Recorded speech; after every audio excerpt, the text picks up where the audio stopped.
Hello, everyone. I'm just welcoming you to a short learning series on common law, and I have the pleasure of bringing along and inviting Courtney, who will introduce himself in a moment. Courtney is going to guide us through a series of steps. He's going to guide us according to a model around why we need to learn this, what it is we need to learn, how we apply it, and also the benefits of applying it and the consequences of not applying it. So without further ado, Courtney, could you just give us a couple of minutes on yourself? Hopefully won't take 2 minutes, but yeah, I'm Courtney. I'm 63 years old, currently well, I believe, live on the Isle of Man. I'm a habitual extreme long distance walker. I've walked 100 miles in a day without blisters, I think is more interesting, actually. Yeah. So yeah, a healthcare innovation advisor to the Isle of Man government. And then I realized that, like all governments, they don't want people who think for themselves and keep themselves out of the clutches of big business, otherwise known as pharma. So yeah, that's okay. And why did you decide that you were going to enter into the arena of common law, Courtney? Why did you do that? Criminality of a case. The only person I saw, or the individual, not the person, I should say, the only individual I saw who was criminal was 2 years ago in a Valencia court over a medical harm case. Had taken 10 years to get to court. The judge was criminal. The evidence was criminal. The institutions were criminal. My friend, a legaler, dressed in black, he was there trying to get some justice for women who had literally collapsed at our feet. And so 2 years ago, I started studying literally night and day about common law and realized we've been trespassed upon since birth via an unlawful conversion. Fantastic. Okay. And the idea of this series of videos is to educate people so that they can practically apply it. From my perspective, there's no point learning theory if it has no application. And I think we're both on the same page with that, Courtney, yeah? So Courtney, we absolutely are. We've had a bit of dialogue, and you sent me a series of topics. And the first topic that you'd like to discuss is what? What was the first topic? I can't remember. I put them all 12 in no particular sequence. It could be legal is not lawful. There's so many top topics that people have to. Let me have a look at our email so that we can make sure that we run in order. Yeah. 2 seconds. But what? Yeah. So essentially we said deception from birth would be our first topic. Yeah. I mean, it starts there, but unlearning is so vital that people don't take in information or they don't look on their birth certificate that they have a name and a surname. They are quite separate. The surname often derived under hearsay from what your parents tell you. So what is the deception? Why is this important for us to learn, Courtney? What is the deception going on? Because it's the deception that rules all of our life.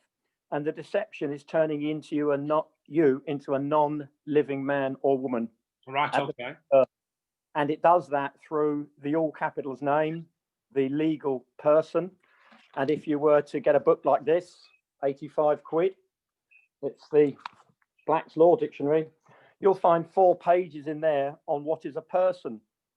So you don't ever want to be a person because it's basically a corporation. It's used for finance and to entrap you all your life unwittingly, but you only unwittingly claim your name, often written in capitals to entrap you. You don't realize they're talking to a person, a name, a corporation, an entity, and it has to be unlearned that your ego will say, well, I am my name. Well, no, I am my Christian name, my given name, and that's what I go by now, Courtney Adam Lawrence. And they were given to me by my parents, and I have a family name, a clan name of Heading. Right, and that's the difference. So the Christian name is literally your name, and the clan name is the name given to you essentially by the corporation, yeah? Yeah, it's attached to you very cleverly. It's been going on a few hundred years, and the legalers, people formerly called lawyers, the legalers have used the language of the dead, necromancy. They dress in black to give us the clues, and they unlawfully trap us into places of commerce. So courts, the police, governments are all corporations listed with the Financial and Securities Exchange Commissions in America. So yeah, it's too much for most people, but you can just do a simple test. Get your passport out, get your driving license out, and look at how the names are written. But it's name and surname. And by the capitalization, you have a major loss of standing They call it status, but in law, we want standing. These terms sound archaic. We've heard of them, but you need to understand you want true standing for unalienable freedoms. You don't want the status of begging for rights. And that's the difference. So essentially, the way I understand inalienable freedoms, that yours by birth are given to you by right, by the very nature of the fact that you're born, yeah? By the nature you're born, and there's only a man, an entity, someone might call it a creator, a spirit, a god, whatever term people have for it. It's that energy that runs through us that animates our body, our meat sack that we're in. Yeah. And process means no one can stand above you. I'm not superior to you, Mick. You're not superior to me, or to any liberal, lady, man, fascist, communist people on earth. So we have, I believe, the creator, which I think everyone would agree, natural law beats all, and below men and women. And if we want to try and fight and put people down and enslave them, we've all been made paper slaves from birth of whatever descriptor you give to yourself. We are all goods in transit, and your birthing certificate is a bill of lading for cargo. Right. Okay. So essentially, the deception is that your surname equals that you are enslaved, essentially. A debtor, and I tend to think of it. There's a lot of background work, but I'll try and be as tight as I can. Yeah. I think the surname as the debtor, and the given names, whatever religion people follow, or whatever, or spirit, or atheists, the given name is the creditor, and that credit account is set up for us on the land of our birth from the beginning, and we have a creditor account that is set up on our birth. We've just been defrauded of it and not been made aware of it. So what does that mean in terms of, this is a corporation and this is set up at the point of birth? What does that equal? Does that mean that they use our surname for a specific purpose to barter with? What do they use our surname for, Courtney? Yeah, you know the answer to this, Mick, but I like the question. Yeah, it's not so much barter, it's fraud. They're stealing from us, and so they raid our piggy bank, and they create money out of thin air for our mortgage, our death pledge, our death grip, mortgage in MORT from French. So they use what we have as our assets of our energy, of our working life. They then misdirect us, steal it from us, and have us countersign the mortgage, so we become the debtor. They've already signed the Who are they, Courtney? Who are they? I'm told I'm not allowed to call them scumbags. So these wonderful people in the shadows, banksters, fraudsters, paedophiles, churches, city-states. So again, we've gone fairly deep dive, and we haven't even got past Mary Poppins. So it's pretty deep, but you realize something's wrong in the world when it's been full-on enslaved in the last year. And that's only done through colour of law by legalers, banksters, and people who've always pulled the strings since 1933 and before, when the people bankrupted the US. But they use our energy, our creative intellect, to parasite on us. These are energy vampires, and they use us to back the money they create out of thin air. And they then fraud us and distract us. It's ours by our freedoms unalienably that we're born with. So it's a triangle created. Okay, and you know, the current situation is really, I think, amplifying some of those things, Courtney. You know, I mean, that's an opinion, but essentially, so the deception really is that we believe we're born free, right?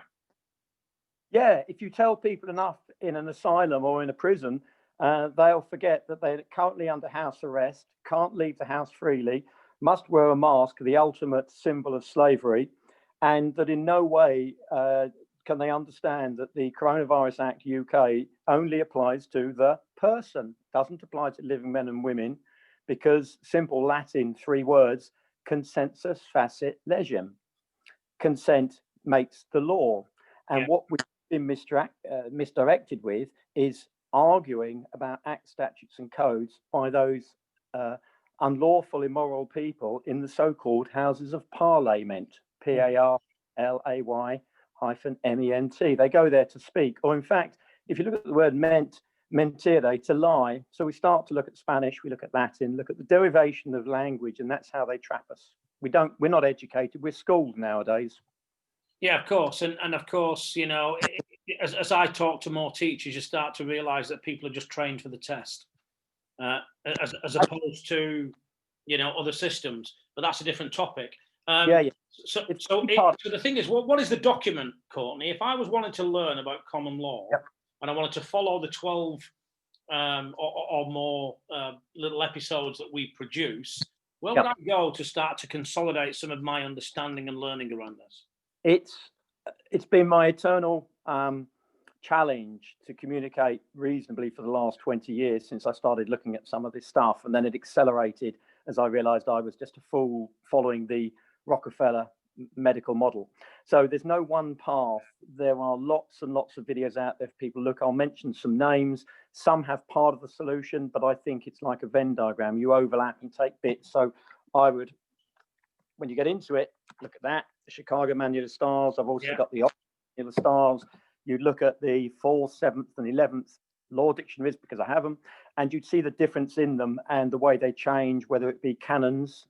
These are sort of legal 9 codes, and they change what they focus on, how they say it, how it's underlined, where they have gutter, marginal text, press.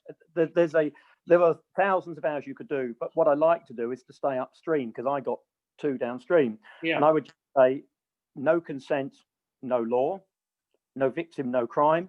And I like to stick to 4 things. You can do thousands of hours on each of these. These are the main 4 that I like to stick to, because everyone around the world would accept them.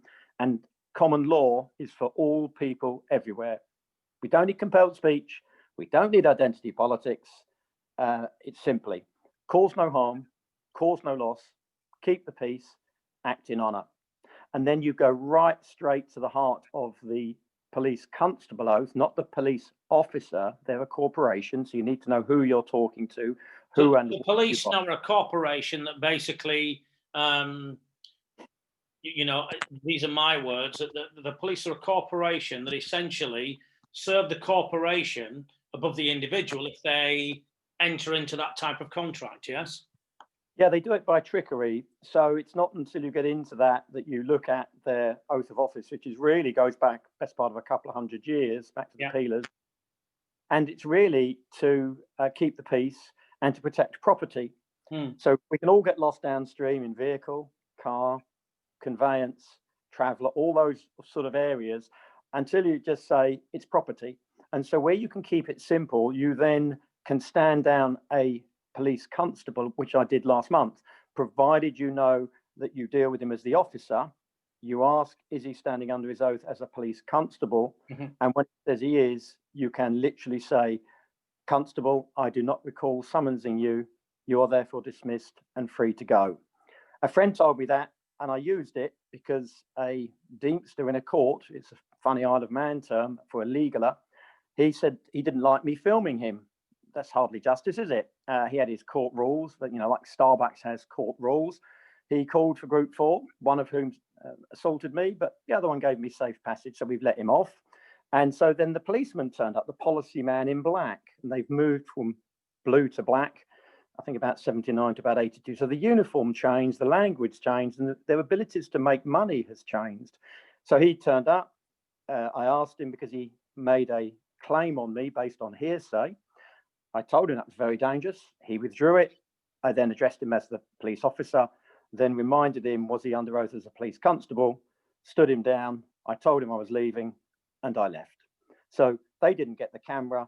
We still have the film, and we are tired of this misdirection, fraud, and criminality going on. And so my T-shirt is part of that, no virus, on our other issue of deception. Yeah. We need to study truth, and we need to reclaim back our sovereignty and peace. And we need to educate a lot of these policemen, veterans, people who have put service at their core, but have been misdirected in a job that some of them... Absolutely. And if you were to summarize what the actual deception is in a number of short sentences, how would you summarize it, Courtney? Misdirection and ignorance. Misdirection of who and what we are. Yeah. And being told there is a virus where there isn't.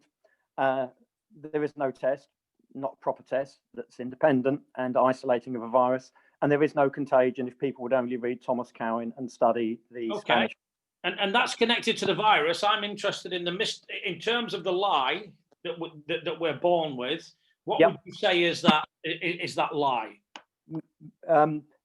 Mass media, and it's too much. The lie is because people have turned into cowards and they can't face knowing that they can't face taking responsibility. So the lie is across all aspects. And I looked at medical for many years, and I've presented on statins, harms, vaccines, antidepressants, and inverted and perverted. So all the rights you think you have are a watered down, distracting, communitarian view of freedoms, and health is sick. There is not an aspect that makes you well, generally with GPs. They don't even study 4 hours on diet. So it's the same distractions. You fire hose them with media, and the Manx media is criminally complicit, as is every media around the world, in spreading lies, and they will never allow you on for proper debate on camera like we're doing now. I will do any debate with anyone, as will many experts, under penalty of perjury, when someone literally runs away because they can't face the horror that the UK government, the New Zealand government, the Irish government, and the Canadian government have all confirmed they have not uniquely isolated SARS-CoV-2, the actor formerly known as COVID-19. They haven't, nor has the CDC. So these people spouting this criminality and using social media via police, via health departments on the Isle of Man or elsewhere, are criminally liable. And on the 5th of July, we'll have a Truth and Reconciliation event to try and help and heal them. Okay, so if we say, would we say that the first topic is now at a close for us? Yeah, the legal deception from birth is an unlawful conversion. They've trespassed upon you, hijacking your name and surname. You could spend 1,000 hours on that, and there are some brilliant people, particularly New Zealand, Australia, US, and the UK, or prefer the British Isles. It's a different thing than the UK corporation. Yeah. So there are dozens, hundreds, thousands of videos you could dive down, and I've spent a lot of time watching them. And then you go upstream to the beginning, fraud from the beginning. Okay, that's smashing. So we're gonna say that's our number one topic out of the way, and then now we're going to build on this picture, Courtney. So our number one topic has been fantastic. What we'll do now is we'll context. That's useful context, I hope, because it's all interwoven. It's not one thread you can pull on. Yeah. Okay.